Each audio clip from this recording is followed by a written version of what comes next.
Hello everyone, welcome to Daily English Capsule. Today's grammar tip. Much of your success and prosperity in life depend upon your own efforts. Now please pay attention.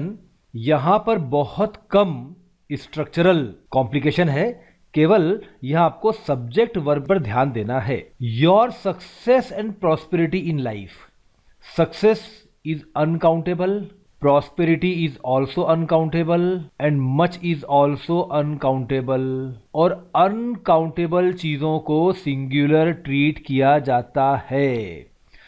Much of your success and prosperity in life depend upon, यहाँ पर आपको depends करना पड़ेगा because singular subjects में हम लगाते हैं verb में एस और ई एस. आपकी सफलता और समृद्धि जो जीवन में मिलेगी उसका बहुत बड़ा हिस्सा आपके स्वयं के प्रयासों पर निर्भर करता है.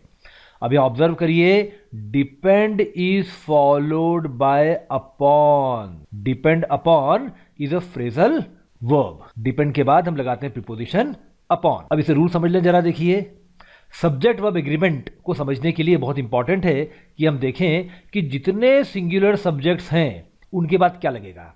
उनके बाद यदि हम बात करेंगे प्रेजेंट टेंस की तो इज लगेगा, पास्ट में वॉज, परफेक्ट टेंस में हैज और नेगेटिव इंट्रोगेटिव्स में डज. और यदि बाद में वर्ब लगाना है तो वर्ब के फर्स्ट फॉर्म में एस और ईएस लगाकर हम अप्लाई करेंगे सिंगुलर सब्जेक्ट्स के बाद. यदि सब्जेक्ट्स प्लूरल हैं तो क्या लगाएंगे हम, इस की जगह आर लगाएंगे, वॉस की जगह वर, हैज की जगह हैव, डस की जगह डू और वर्ब का फर्स्ट फॉर्म लगाएंगे, उसमें एस एस नहीं लगाएंगे. पर बहुत खास बात बच्चों ये है कि आई इज वेरी डिफरेंट. आई एक ऐसी चीज है जिसका अर्थ होता है मैं, जो इंग्लिश ग्रामर में भी और लाइफ में भी आपको सबसे ज्यादा परेशान करता है. बात करें वॉज वर की तो आई बोलता है मैं सिंगुलर हूं. बात करें हैज हैव की तो आई बोलता है मैं प्लूरल हूं. बात करें इज आर की तो आई बोलता है मैं आप दोनों से अलग हूं. तो I can be treated as singular also, as plural also and as unique also. तो आई पे ध्यान दीजिए, बाकी सारा क्लासिफिकेशन काफी आसान है. Word of the day. I had the dash experience of sitting next to an over talkative passenger on my flight home from Brussels. On my flight home from. अब देखिए, on my flight to home नहीं है, on my flight home. Brussels से जब मैं वापस आ रहा था, on my flight home from Brussels. An over talkative passenger. Over talkative. Talkative अपने आप में होता है बातूनी, तो ओवर टॉकेटिव तो बहुत ज्यादा बात करने वाला हो गया. Sitting next to somebody. ध्यान दीजिए पैटर्न पर. सिटिंग नेक्स्ट टू समबडी, किसी के पास में बैठने को बोलते हैं sitting next to somebody. I had the dash experience of sitting next to somebody on my flight home from Brussels. अब यहां पर क्या आ सकता है देखिए. पहला ऑप्शन है सेटिस्फैक्ट्री, मतलब जो चीज आपको सेटिस्फेक्शन दे, जो चीज आपके लिए संतोषजनक हो उसे कहेंगे satisfactory, something which gives you happiness and satisfaction. Commendable, जिसको आप अप्रिशिएट कर सकें, जिसकी आप तारीफ कर सकें, एप्रिशिएबल. गॉलिंग, जो चीज आपको बहुत इरिटेट करे, जो चीज आप बिल्कुल भी लाइक न करें, जिसको आप डिसलाइक करें, उसे कहेंगे गॉलिंग. एक्सेप्टेबल, जो चीज एक्सेप्टेबल हो, सही हो, करेक्ट हो, मानी जा सकती हो. Acute is something very sharp, बहुत चुभने वाली कोई चीज. और एक्यूट हम बहुत परेशानी क्रिएट करने वाली इमीडिएट प्रॉब्लम के लिए भी लगा सकते हैं. अब यहां कौन सा ऑप्शन आपको सही लग रहा है? आप में से काफी लोग समझ गए होंगे that the best option is galling. I had the galling experience. इस फ्रेज को याद रखना, galling experience. When you have some experience which is not likable to you, galling experience is a very good usage. Comprehension of the day, ये हमने लिया है the New Indian express 20th May. Both as well as. अब यदि आप classic English grammar देखेंगे दोस्तों तो both and is right, only as well as is right, both as well as are wrong. Classic grammar में, Wren and Martin वाली grammar में इसे रॉन्ग माना जाता है।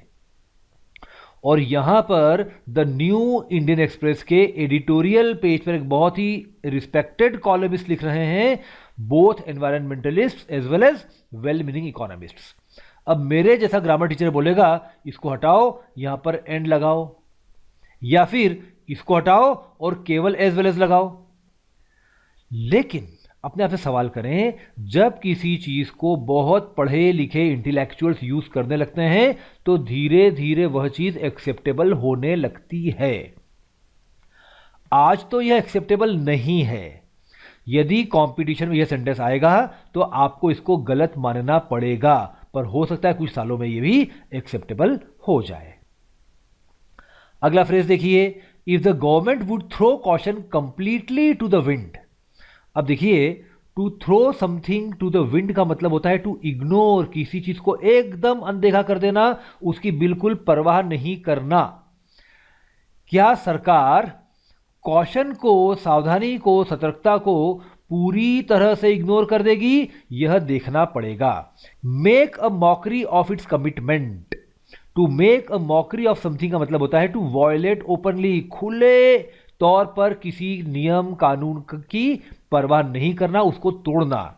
To make a mockery of its commitment, अपने संकल्प का खुद ही मखौल बनाना, खुद ही उसका मजाक बना देना, उसको तोड़ देना। It has left both environmentalists as well as well meaning economists. पर्यावरणवादी भी और सही सोचने वाले अर्थशास्त्री भी, ये दोनों वरीड हो गए हैं इफ द गवर्नमेंट वुड, की क्या सरकार ऐसा करेगी। To be worried if somebody would का मतलब होता है to be afraid that something wrong may happen. अगला है to make good the GDP loss to the economy.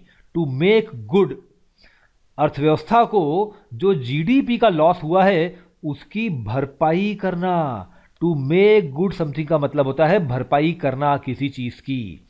GDP, gross domestic product, सकल घरेलू उत्पाद में जो हमको क्षति हुई है उसकी भरपाई करना।